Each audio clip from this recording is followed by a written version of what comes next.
Morning bulletin. తెలంగాణలో విద్యారంగం అభివృద్ధికి ప్రాధాన్యం ఇస్తున్నామని సీఎం రేవంత్ రెడ్డి స్పష్టం చేశారు. అందుకే విద్యాశాఖను తన దగ్గరే ఉంచుకున్నట్లు తెలిపారు. యువతకు నైపుణ్యం పెంపొందించేందుకు యంగ్ ఇండియా స్కిల్స్ యూనివర్సిటీలను పీపీపీ విధానంలో ఏర్పాటు చేసినట్లు వివరించారు. ఈ యూనివర్సిటీల చైర్మన్ గా ఆనంద్ మహీంద్రను, డైరెక్టర్లుగా ప్రముఖ కార్పొరేట్ సంస్థల అధినేతలను నియమించామని చెప్పారు. ప్రతి సంవత్సరం కాలేజీల్లో నుంచి బయటకు వచ్చే ఇంజనీరింగ్ విద్యార్థులకు ఉద్యోగ అవకాశాలు పెంచేందుకు ప్రత్యేక స్కిల్ ట్రైనింగ్ ఇస్తున్నామని తెలిపారు. నైపుణ్యం లేని కారణంగా ఉద్యోగాలు పొందలేని యువతకు ఈ యూనివర్సిటీలు ఉపసంయుక్తంగా సీఎం రేవంత్ అన్నారు. రాష్ట్ర భవిష్యత్తు కోసం విద్యారంగం కీలకమని, అందుకే దీనిపై దృష్టి సారించామని స్పష్టం చేశారు. Young India skills university. I wanted to share something with my younger generation, my brothers and sisters. Every year, Telangana state producing 1,10,000 engineering graduates, but they are not getting any job. But market demand is there. There is a huge demand. There is a production as engineering graduates. But there is a gap between demand and supply. They don't have skills. They don't have up to the mark. So that is why I have initiated a Young India Skills University in Telangana. I wanted to upgrade their skills. I wanted to improve their skills. With certificate they are not going to any job. Without any skills they are not going to success in their life. That is why Telangana government has initiated Young India Skills University. This is under public-private partnership. Telangana state government is having 12 universities. But we have failed to improve our skills. That is why I have discussed many corporate sector people. I have started public-private partnership university headed by Anand Mahindra group of companies. The person is our chairman for our skills university. Board of directors, Apollo Hospitals, Reddy Labs, Aurobindo Labs, all the corporate sector people are board of directors in my skills university. They have to decide curriculum. They have to select students. They have to give training for them. They have to give job them. This first year we have taken 20,000 students in our skills university. 100% they have got job security in from that skills university. తాను ప్రభుత్వ పాఠశాలలో తెలుగు మీడియంలో చదివిన వాడినని CM Chandrababu గుర్తు చేసుకున్నారు. కానీ గత వైఎస్ఆర్సీపీ ప్రభుత్వం విద్యా వ్యవస్థను పూర్తిగా నాశనం చేసిందని విమర్శించారు. ఆ పాలనలో విద్యార్థుల డ్రాపౌట్స్ విపరీతంగా పెరిగిపోయాయని ఆవేదన వ్యక్తం చేశారు. విద్యా నాణ్యతతో రాష్ట్రం 3వ స్థానంలో ఉండగా పాత ప్రభుత్వ కాలంలో అది 19వ స్థానానికి పడిపోయిందని గణాంకాలను చూపించారు.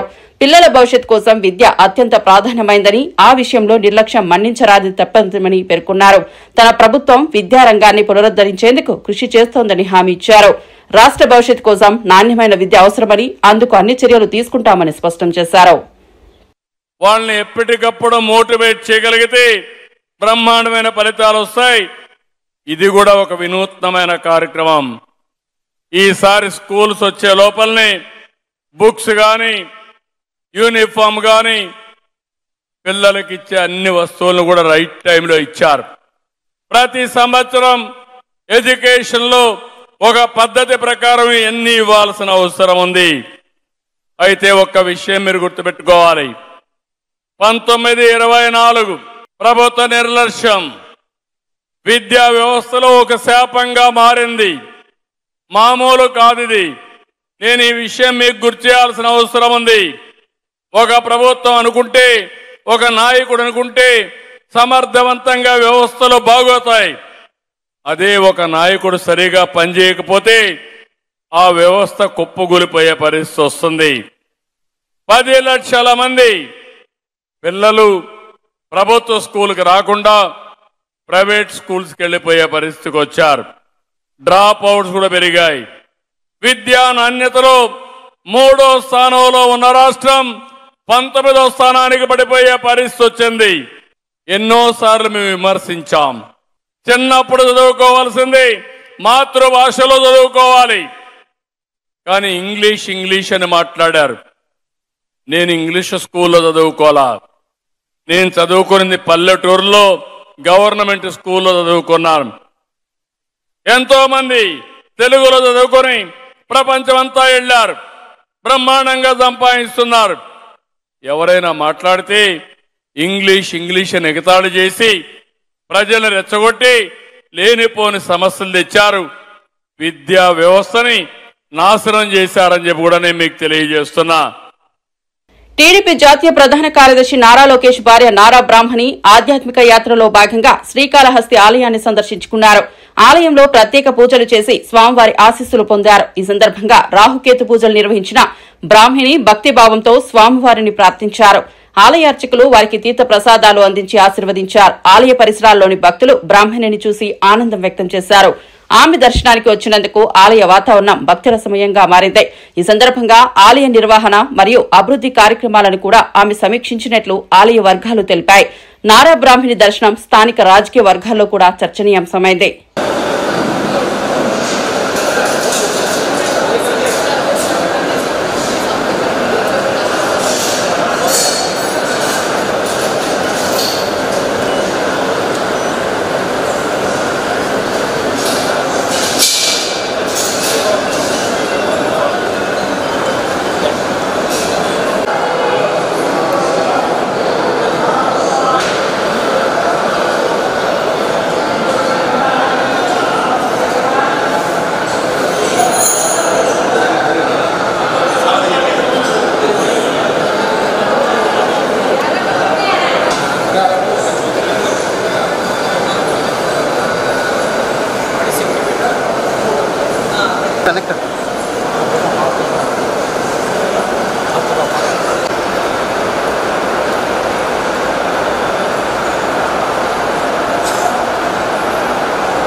ఎన్నికల మేనిఫెస్టో ప్రకటించే సమయంలో కుప్పం ఎమ్మెల్యే అని మాత్రమే అన్నారు తప్ప ఇప్పుడున్న ముఖ్యమంత్రిని పట్టుకుని అలా అన్నది కాదని శాసనమండలి విపక్ష నేత బొత్స సత్యనారాయణ స్పష్టం చేశారు.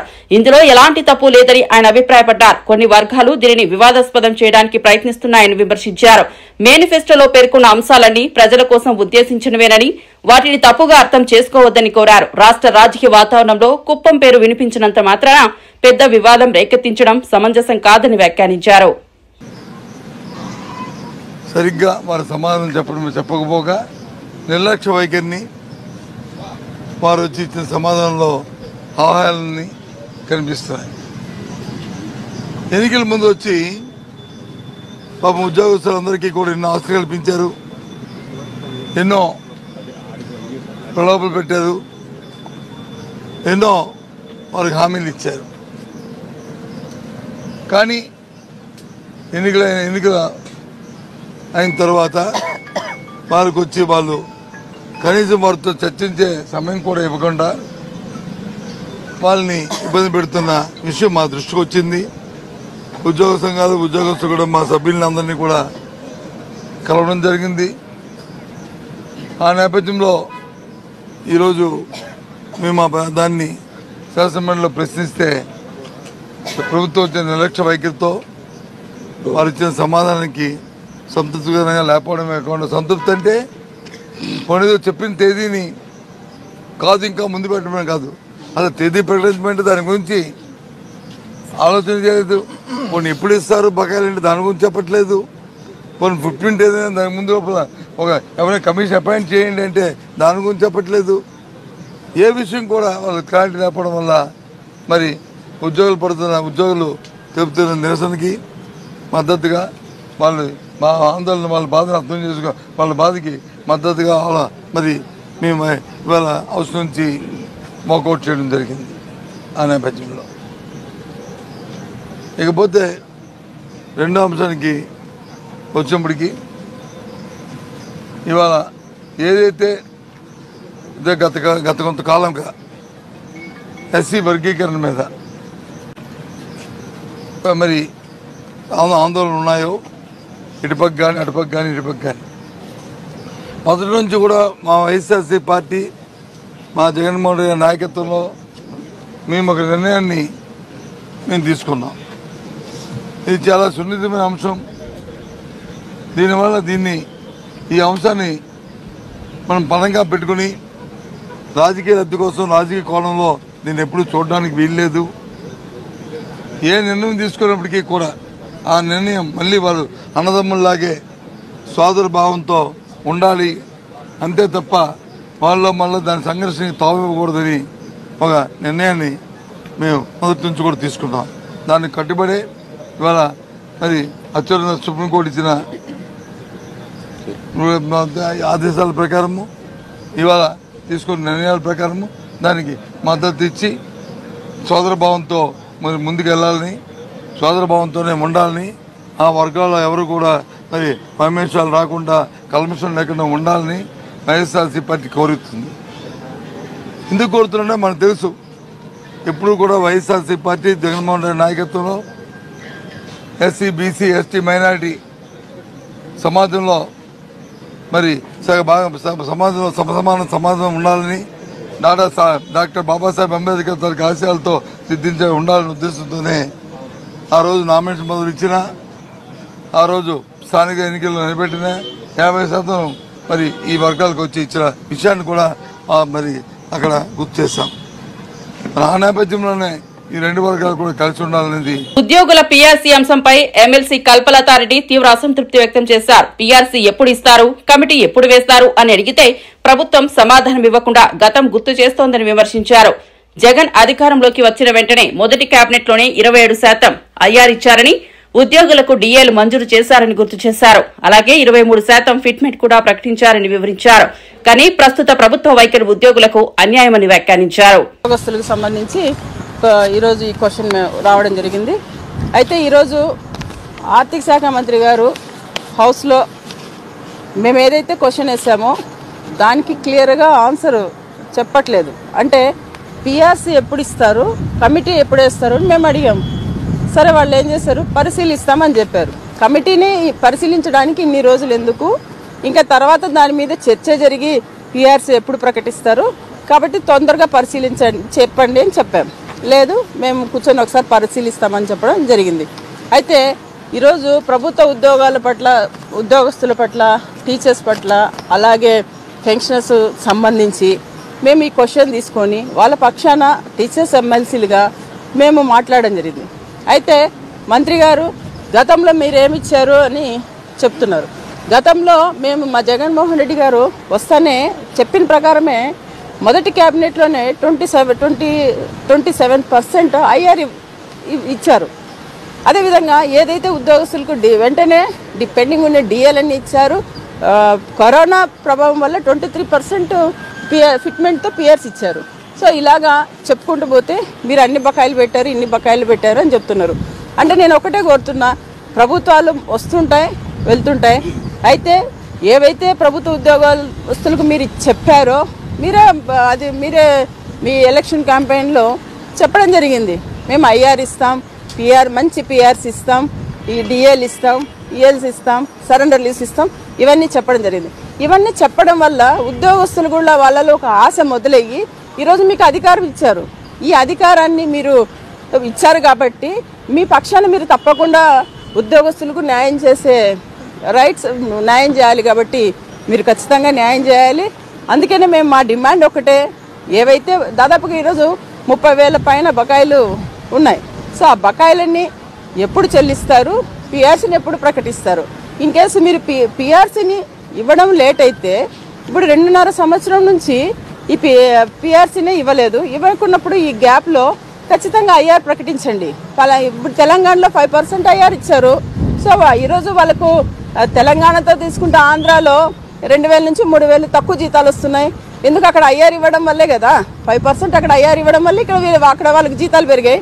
సో సో అదేవిధంగా మీరు ఈ గ్యాప్లో ఐఆర్ ఇవ్వండి అని మేము తెలియజేస్తున్నాము. లేని పక్షంలో ఖచ్చితంగా పిఆర్సీ వేయాలి. ఇప్పటికే ఇదైందని చెప్పాము. సో ఎందుకంటే పిఆర్సీ తక్షణమే వేయాలి, ఆ కమిటీని తొందరగా వేయాలని తెలియజేస్తూ ఉండే బకాయిలన్నీ ఉద్యోగస్తులకు చెల్లించాలని కోరుతున్నాము. Thank you. పీఆర్సీ అంశంపై ఎమ్మెల్సీ పర్వతిరెడ్డి చంద్రశేఖర్ రెడ్డి గంభీర వ్యాఖ్యలు చేశారు. ఉద్యోగుల పీఆర్సీ గడువు ముగిసిన ఏడాదిలోపు ఐఆర్ ప్రకటించడం ఆనవాయితీగా ఉంటుందని, కానీ ఇప్పటి వరకు ప్రభుత్వం ఐఆర్ ప్రకటించకపోవడం చరిత్రలోనే మొదటిసారి అని మండిపడ్డారు. 4 డిఏలు పెండింగ్ లో ఉంచడం ఉద్యోగుల ఆందోళనను పెంచిందని ఆవేదన వ్యక్తం చేశారు. ఇంతవరకు ఏ ప్రభుత్వంలోనూ ఇలా జరగలేదని గుర్తు చేశారు. ఉద్యోగుల న్యాయమైన హక్కులను నిర్లక్ష్యం చేస్తే ఆగ్రహం ఉధృతమవుతుందని హెచ్చరించారు. ఉద్యోగులు రాష్ట్ర పరిపాలనకు కీలకమని, వారి సమస్యలను తక్షణం పరిష్కరించాల్సిన అవసరం ఉందని పర్వతిరెడ్డి చంద్రశేఖర్ రెడ్డి స్పష్టం చేశారు. సంవత్సరం లోపల ఐఆర్ని ప్రకటించడం కూడా జరుగుతుంది. కానీ మొట్టమొదటిసారిగా ఈసారి మాత్రమే పీఆర్సీ గడువు పూర్తయిపోయిన 2.5 సంవత్సరం అవుతా ఉన్నా కూడా ఇప్పటికి కూడా ఐఆర్ని ప్రకటించాల. ఇది కూడా ఒక రికార్డే. ఎప్పుడు కూడా ఉద్యోగస్తుల చరిత్రలో ఇటువంటి పరిస్థితి అయితే ఎప్పుడు కూడా లే. ఒక పక్క డిఏలు చూస్తే 4 డిఏలతో రికార్డ్ పెండింగ్. అదేవిధంగా పీఆర్సీని చూస్తే 2.5 సంవత్సరమైనా కూడా ఇంకా కమిషన్ కూడా నియమించకపోవడం, అది కూడా ఒక రికార్డే. అలానే ఐఆర్ విషయంలోకి వచ్చేటప్పటికి 2.5 సంవత్సరమైనా కూడా ఈ రోజుకి ఒక ఐఆర్ని ప్రకటించకపోవడం అన్నది కూడా అది కూడా రికార్డే. నెక్స్ట్ 4వ పాయింట్కి వచ్చేటప్పటికి కొన్ని బకాయిలు ఉన్నాయి. ఇంతకుముందు కోవిడ్ సందర్భంలో కొన్నిటికి సంబంధించినటువంటి బకాయిలు కొంత ఉన్నప్పుడు జగన్మోహన్ రెడ్డి గారు చెప్పారు, ఇప్పుడు పేదవారందరికీ కూడా కొన్ని సంక్షేమ పథకాలు ఇస్తున్నాను, మీకు అన్ని కూడా విడతల వారీగా అవన్నీ కూడా క్లియర్ చేస్తానని కూడా చెప్పి కొంత కూడా క్లియర్ చేయడం కూడా జరిగింది. వీళ్ళేం చెప్పారు, మేము అధికారంలోకి రాగానే ఉన్నటువంటి పెండింగ్ బకాయిలు అన్నింటినీ కూడా ₹1 కూడా పెండింగ్లో లేకుండా మీకు విడుదల చేస్తామని కూడా చెప్పినారు. దానికి ఈరోజు మనం వాస్తవాలు చూస్తే ఆ రోజు వైఎస్ఆర్సీపీ గవర్నమెంట్ అయిపోయేటప్పటికి సుమారుగా 20,000 కోట్లు పెండింగ్లో ఉన్నాయని చెప్పి వీళ్ళే చెప్పారు. ఏం చెప్పారు 20,000 కోట్లని? అతి త్వరగా వీలైనంత త్వరగా 6 నెలల లోపల ఈ బకాయిలు అన్నింటినీ కూడా మేము చెల్లిస్తామని చెప్పారు. చెల్లించకపోగా ఈరోజు పరిస్థితి ఏంటంటే 30,000 కోట్లు దాటింది ఈరోజు మొత్తం పెండింగ్ బకాయిలన్నీ కూడా. మీరు చరిత్రలో ఎప్పుడు కూడా వైఎస్ఆర్సీపీ గవర్నమెంట్ కాదు, అంతకుముందు కాదు, ఎక్కడా కూడా 30,000 కోట్ల బకాయిలకు చేరుకోవడం అన్నది ఇప్పటిదాకా కూడా ఎప్పుడు లేదు. ఇలాంటి పరిస్థితులు ఈరోజు ఉద్యోగస్తులకు కానీ ఉపాధ్యాయులకు కానీ కలుగుతూ ఉన్నాయి. వారందరూ కూడా ఇళ్లలో శుభకార్యాలైనా పెళ్లిళ్ళైనా ఇల్లులు కట్టుకోవాలన్నా కూడా అప్పులు చేసి కట్టుకునే పరిస్థితి ఈరోజు ఉద్యోగుల పరిస్థితి ఉంది. ఇక్కడ వీళ్ళు చూస్తే ఏ విధమైనటువంటి హామీ, మేము ఒకటే అడుగుతా ఉన్నాం, మీరు బకాయిలన్నింటి కూడా ఈ రోజే చెల్లించాల్సిన అవసరం లే, కనీసం ఒక షెడ్యూల్ ప్రకటించండి. ప్రతి 3 నెలలకు ఒకసారి ఈ విధంగా చెల్లిస్తామని కానీ, లేదా ప్రతి 4 నెలలకు ఒకసారి ఈ విధంగా క్వార్టర్లీ ఈ విధంగా చెల్లిస్తామని కానీ ఏదో ఒక హామీ ఇవ్వమంటే ఎలాంటి హామీ ఇవ్వకుండా వెటకారంగా మాట్లాడుతూ అదేమంటే హేళన చేస్తూ ఉన్నారు. రివర్స్ పీఆర్సీ అన్నారు. నేను ఒకటి చెప్తా ఉన్నాను, అసలు రివర్స్ పీఆర్సీ ఏంటి? 23% పీఆర్సీతో ఒక పీఆర్సీని వేయడం జరిగింది. మీ గవర్నమెంట్ వెళ్ళిపోయేటప్పుడు 20% మీరు ఐఆర్ ఇస్తే జగన్మోహన్ రెడ్డి గారు రాగానే ఆ 20%ని మోడిఫై చేసి 27% ఐఆర్ అని చేస్తున్నారు. అయితే కోవిడ్లో మనం సఫర్ అయిన దానివల్ల కోవిడ్లో కూడా ఎక్కడ కూడా ఇళ్లలో కూర్చొని పెట్టుకుని ఆయన కూడా కరెక్ట్గా శాలరీస్ ఇచ్చి కాకుండా ఆర్థిక పరిస్థితుల దృష్ట్యా దాన్ని 23% పీఆర్సీ చేస్తున్నారు. కానీ రివర్స్ పీఆర్సీ ఏంటి? అసలు ఒక పీఆర్సీని వేసి దాన్ని తగ్గించు. హైదరాబాద్ శ్రీశైలం మార్గంలో 4 లేన్ల ఎక్స్ప్రెస్ హైవే నిర్మాణానికి కేంద్రం ఆమోదం తెలిపిందని కేంద్ర మంత్రి కిషన్ రెడ్డి ప్రకటించారు. పర్యావరణం, వన్యప్రాణులకు ఎలాంటి నష్టం కలగకుండా హైవే పనులు చేపడతామని స్పష్టం చేశారు. ఎలివేటెడ్ కారిడార్ ప్రాజెక్టును కూడా కేంద్రం ముందుకు తీసుకొచ్చిందని తెలిపారు. హైదరాబాద్ కల్వకుర్తి మధ్య 4 లైన్ల హైవే కోసం నితిన్ గడ్కరీని కోరగా ఆయన త్వరలోనే నిర్ణయం తీసుకుంటారని హామీ ఇచ్చారని వివరించారు. భూసేకరణ వేగంగా జరిగితే ప్రాజెక్టు పనులు త్వరగా మొదలవుతాయని చెప్పారు. ఇదే సమయంలో బీఆర్ఎస్, కాంగ్రెస్లతో బీజేపీకు కలిసే ప్రసక్తే లేదని స్పష్టం చేశారు. ఈ ప్రకటనలతో తెలంగాణ రోడ్డు రవాణా అభివృద్ధికి కొత్త ఊపిరి అందనుంది. ప్రతి ఒక్కరు భారతీయ జనతా పార్టీ మీద ఆరోపణలు చేసేటువంటి ప్రయత్నం చేస్తా ఉన్నారు. కేటీఆర్ ఏమంటాడు, కాంగ్రెస్ బీజేపీ ఒకటి అంటాడు. రేవంత్ రెడ్డి ఏమంటాడు, టీఆర్ఎస్ బీజేపీ ఒకటి అంటారు. ఒక విచిత్రమైనటువంటి మానసిక వ్యాధితో 2 పార్టీలు బాధపడుతూ ఉన్నాయి. ఈ 2 పార్టీలు మానసిక వ్యాధి, బీజేపీ ఫోబియా 2 పార్టీలకు పట్టుకుంది. అందుకే అర్థం పర్థం లేనటువంటి ఆరోపణలు, చిల్లర మాటలు, అవగాహన లేకుండా, ఆధారాలు లేకుండా అడ్డంగా మాట్లాడేటువంటి ప్రయత్నం 2 పార్టీలు చేస్తా ఉన్నాయి. అనకాపల్లి జిల్లా పాయకరావుపేట నియోజకవర్గం నక్కపల్లి మండలంలోని రాజయ్యపేటలో ఏర్పాటు చేస్తున్న బల్క్ డ్రగ్స్ పరిశ్రమలపై స్థానిక మత్స్యకారులు చేపట్టిన ఆందోళనపై హోంమంత్రి అనిత స్పందించారు. వీడియో ప్రకటన విడుదల చేసిన ఆమె గ్రామస్తులు ధర్నా చేస్తున్న విషయాన్ని తెలుసుకున్నారని తెలిపారు. రాజయ్యపేటకు వచ్చేందుకు తనకు ఎలాంటి అభ్యంతరం లేదని, ప్రస్తుతం అసెంబ్లీ సమావేశాలు జరుగుతుండటంతో రావడం సాధ్యం కాదని వివరించారు. సమావేశాలు పూర్తయ్యాక తాను స్వయంగా గ్రామానికి వచ్చి మత్స్యకారులతో మాట్లాడి వారి డిమాండ్లను ప్రభుత్వ దృష్టికి తీసుకెళ్తానని హామీ ఇచ్చారు. ఈ వ్యాఖ్యలు ఆందోళన చేస్తున్న మత్స్యకారుల్లో కొత్త నమ్మకాన్ని కలిగించాయి. బయటికి రావడం కూడా జరిగింది. అయితే నేను మీ అందరితోని కూడా 2-3 మీటింగ్స్ కూడా పెట్టుకోవడం జరిగింది. అయితే మీ దగ్గరికి విలేజ్ లోకి రావడానికి నాకు ఎటువంటి అభ్యంతరము లేదు. దయచేసి మీరు అందరూ కూడా అర్థం చేసుకోవాల్సిన బాధ్యత కూడా ఉంది. ఎందుకంటే మీరందరూ గెలిచి ఈ రోజు నేను ఒక హోమ్ మినిస్టర్ పొజిషన్ లో మీరందరూ కూర్చోబెడితే నేను కూర్చోగలిగాను. ఈ రోజు మీ అందరూ ఓట్లు వేసి గెలిపించి గౌరవ ముఖ్యమంత్రి గారు పవన్ కళ్యాణ్ గారు కలిపి ఈ రోజు నన్ను ఇక్కడ కూర్చోబెట్టారు.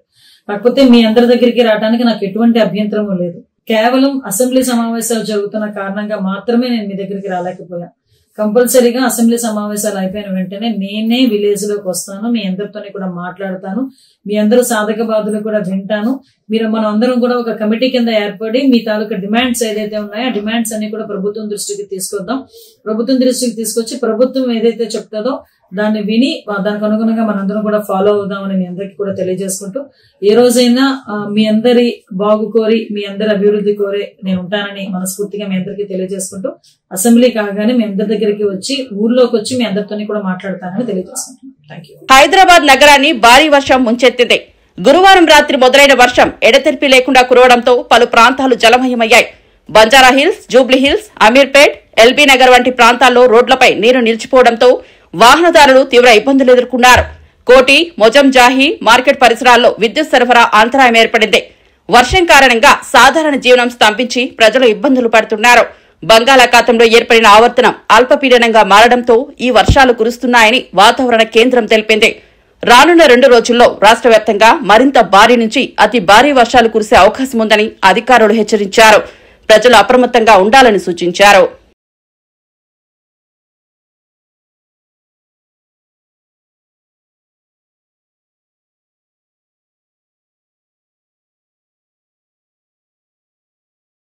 సినిమాల్లోనే కాదు నిజ జీవితంలో కూడా బాలకృష్ణ ప్రవర్తన అస్పష్టంగా ఉంటుందని కోనసీమ జిల్లా వైఎస్ఆర్సీపీ అధ్యక్షుడు చిర్ల జగ్గిరెడ్డి మండిపడ్డారు. ఉదయం చెప్పిన మాటలను రాత్రికల్లా మార్చేస్తున్నారని విమర్శించారు. సినిమాల్లో హీరోగా మెరిసిన రాజకీయాల్లో ఆయన జీరోగా మారారని తీవ్ర వ్యాఖ్యలు చేశారు. ముఖ్యంగా వైఎస్ జగన్ పై మాట్లాడే నైతిక హక్కు బాలకృష్ణకు లేదని స్పష్టం చేశారు. రాజకీయాలు ప్రజాసేవ కోసం ఉండాలని, సినిమా డైలాగ్లా మార్చే వేదిక కాదని అన్నారు. జగ్గిరెడ్డి వ్యాఖ్యలు టీడీపీ, వైఎస్ఆర్సీపీ వర్గాల్లో చర్చనీయాంశంగా మారాయి. ఈ ఆరోపణలు ఆంధ్రప్రదేశ్ రాజకీయ వాతావరణంలో కొత్త వివాదానికి దారితీశాయి. ఏదైతే ఈ రాష్ట్రంలో ఎన్టీఆర్ గారికి ఒక పేరుంది, అటువంటి వారి కడుపును పుట్టి ఈ రోజు తన తండ్రి ఆశయాల్ని కనీసం నిలబెట్టడం చేతగాక మరి చంద్రబాబు నాయుడు గారు వెన్నుపోటు పుడిస్తే ఆయన వెనకాల ఉన్నటువంటి నిన్ను సైకోనాలా, లేదా తండ్రి ఆశయాల కోసం పాదయాత్ర చేసి చక్కగా ఈ రోజు ఈ రాష్ట్రాన్ని 5 సంవత్సరాలు చక్కటి పాలన అందించిన జగన్మోహన్ రెడ్డి గారు అనాలని అడుగుతున్నాను. మరి ఆ రోజున ఒకసారి బాలకృష్ణ గారు ఆయన యొక్క తీరు ఏమిటంటే సినిమాల్లోనే ఈయన హీరో అని చెప్పుకుంటాం, బయట జీరో. అదేవిధంగా ఈ బాలకృష్ణ గారు ఏదైతే సినిమాల్లోనే దప్పిడిచిప్పుడు అనుకున్నాం, నిత్య జీవితంలో కూడా తను దప్పిడిచిప్పుడే. ఉదయం 8 గంటల తర్వాత మాట్లాడిన మాట సాయంత్రం 8 దాటితే మారిపోద్ది బాలకృష్ణ గారి మాట. ఇది అందరూ చెప్పుకునేటువంటి విషయం. అలాగే మరొక ముఖ్యమైనటువంటి విషయం నేను చెప్తున్నాను, అది ఏమిటంటే ముఖ్యంగా మరి ఏదైతే ఇతను మందు తాగి తప్పతాగి ఆ రోజు ఇతను సెక్యూరిటీ చూస్తున్నటువంటి వారి మీద కాల్పులు జరిగిన పరిస్థితి ఈ రాష్ట్ర ప్రజలందరికీ కూడా తెలుసు. అటువంటి తరుణంలో ఇతనికి స్వయాన భావమైనటువంటి చంద్రబాబు నాయుడు ఏమో ఇతని లోపలుంటే కనీసం పలకరింపు కూడా వెళ్ళిన పరిస్థితి ఉంటే, ఆవేళ రాజశేఖర రెడ్డి గారు కాళ్లు పట్టుకుంటే ఇతను దయదలిచి వదిలిపెట్టేసిన పరిస్థితుల్ని ఒకసారి బాలకృష్ణ గారు గుర్తు చేసుకోవాలని చెప్పి సందర్భంగా తెలియజేస్తున్నాం. జగన్మోహన్ రెడ్డి గారిని కామెంట్ చేసేటువంటి హక్కు గాని, లేదా ఆయన మీద మాట్లాడే నైతిక విలువలు గాని నీకు లేవని, నువ్వు ఉదయం 8 గంటలకు ఒకటి మాట్లాడితే సాయంత్రం 8 దాటితే వేరే మాట్లాడే నీలాంటి తాగుబోతుడు మాటలకి అసెంబ్లీలో విలువ ఉండదని చెప్పి సందర్భంగా తెలియజేస్తూ మరొకసారి అటువంటి దబ్బిడి మాటలు మాట్లాడకుండా మరి ఏదైతే సినిమాల్లో నువ్వు హీరో ఉండొచ్చు, రాజకీయాల్లో హీరో వైఎస్ జగన్మోహన్ రెడ్డి గారు గుర్తుపెట్టుకో. మీరందరూ కలిపిన మీ వల్ల జగన్మోహన్ రెడ్డి గారిని మొన్న ఓడించారు కానీ మీ అందరూ ఒకవైపు అయితే జగన్మోహన్ రెడ్డి గారు ఒకవైపు ఉన్నాడు. అది రియల్ హీరో అంటే 4-5 కలిపి మరి ఒకడి మీద యుద్ధానికి వెళ్ళినటువంటి మీరు జగన్మోహన్ రెడ్డి గారిని సైకోని ఏ రకంగా మాట్లాడతామని చెప్పి సందర్భంగా మనవి చేస్తున్నా. నేను హిందూపురం ప్రజలందరికీ మనవి చేస్తూ ఉన్నా, ఎట్లాంటి తాగుబోతుని గెలిపించి మీ నియోజకవర్గం కూడా నష్టపోతుంది. వచ్చేసారన్నటువంటి తాగుబోతు కాకుండా మీ పట్ల, మీ పనుల పట్ల, మీకున్న కష్టం పట్ల మరి విలువైనటువంటి నైతిక విలువ ఉన్నటువంటి వ్యక్తిని ఎన్నుకుని మరి హిందూపురం ప్రజలు కూడా మరి వచ్చేసారి ఈ బాలకృష్ణ గారి దబ్బిడి గారికి బుద్ధి చెప్పాలని చెప్పి సందర్భంగా తెలియజేస్తున్నాను. ఖమ్మం జిల్లా కూసుమంచి మండలంలో రెవెన్యూ శాఖ మంత్రి పొంగులేటి శ్రీనివాసరెడ్డి విస్తృత పర్యటన నిర్వహించారు. అభివృద్ది పనులకు శంకుస్థాపన చేసి ప్రజలను ఉత్సాహపరిచారు. పెరికి సింగారం గ్రామంలో నిర్వహించిన బతుకమ్మ వేడుకల్లో పాల్గొని మహిళలతో కలిసి కోలాటమాడారు. ఈ సందర్భంగా గ్రామస్తులతో మమేకమై వారిని అభినందించారు. 54 అడుగుల ఎత్తైన భారీ బతుకమ్మను ఏర్పాటు చేసి గ్రామ ప్రజలను ప్రత్యేకంగా ప్రశంసించారు.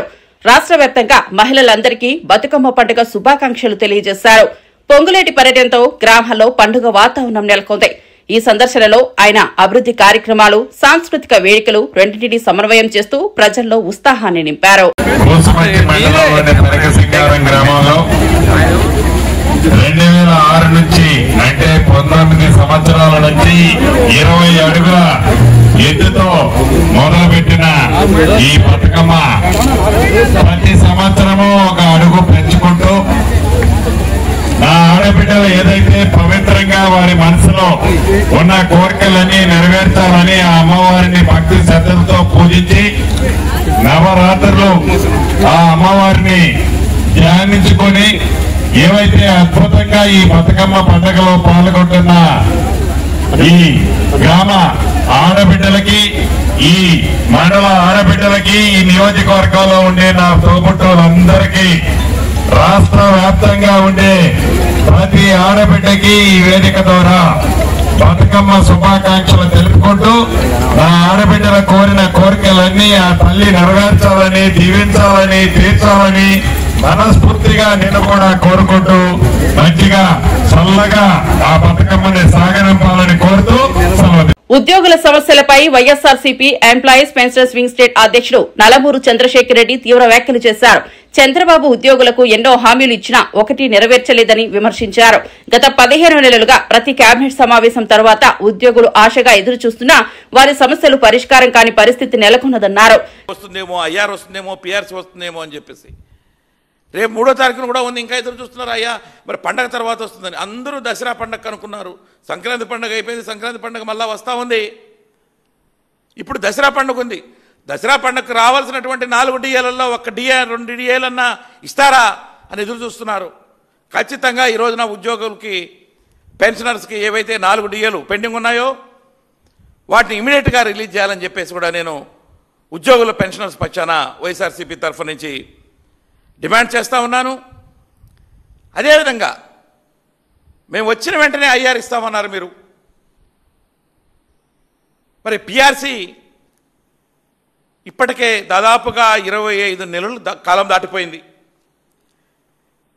25 నెలల కాలంలో ఇంతకుముందు ఉన్నటువంటి గవర్నమెంట్ పీఆర్సీ కమిషనర్ అపాయింట్ చేస్తే అతన్ని రిజైన్ చేసే విధంగా చేశారు. రిజైన్ చేసిన తర్వాత అతని ప్లేస్లో వేరే వాళ్ళని ఇమీడియట్గా అపాయింట్ చేయవలసినటువంటి అవసరం ప్రభుత్వం మీద ఉంది. అయితే దాని గురించి ఎక్కడా పట్టించుకోవట్లా. 12వ పీఆర్సీ 1/7/2023 నుంచి డ్యూ ఉంది. అంటే మొన్న జూలై మాసానికి 2 సంవత్సరాలు దాటిపోయింది. పీఆర్సీని అపాయింట్ చేసి రిపోర్ట్ తెప్పించుకొని పీఆర్సీని ఇంప్లిమెంట్ చేయాల్సినటువంటి అవసరం ఉంది. ఇమీడియట్గా పీఆర్సీని అపాయింట్ చేస్తూ మధ్యంతర వృత్తిని కూడా 30% తగ్గకుండా ఉద్యోగులంతా కూడా ఈరోజు కోరుకుంటున్నారు. కాబట్టి దసరా సందర్భంగా దాని మీద ఇమీడియట్గా మీరు డెసిషన్ తీసుకొని అనౌన్స్ చేయాలి అని చెప్పేసి కూడా నేను ఈ సందర్భంగా ప్రభుత్వానికి కోరుకుంటున్నాను. అదేవిధంగా ఉద్యోగులకి ఎవరు ప్రభుత్వం నుంచి ఏం కోరుకోవట్లా, వాళ్ళకి రావాల్సిన సొమ్ము దాదాపుగా 30,000 కోట్ల పైగా ఈ రోజున పీఆర్సీ అరియర్స్ అయితేనేంటి, డిఏ అరియర్స్ అయితేనేంటి, రిటైర్మెంట్ బెనిఫిట్స్ అయితేనేంటి, మెడికల్ రియంబర్స్మెంట్ అయితేనేంటి, వాళ్ళ సొంతంగా దాచుకున్నటువంటి జీపీఎఫ్ కానీ, ఏపీజీఎల్ఐ కానీ ఇలాంటి అన్నీ కూడా వాళ్ళ సొమ్ము. ఇవి బులెటిన్ అప్డేట్స్. మరో బులెటిన్లో మళ్ళీ కలుద్దాం.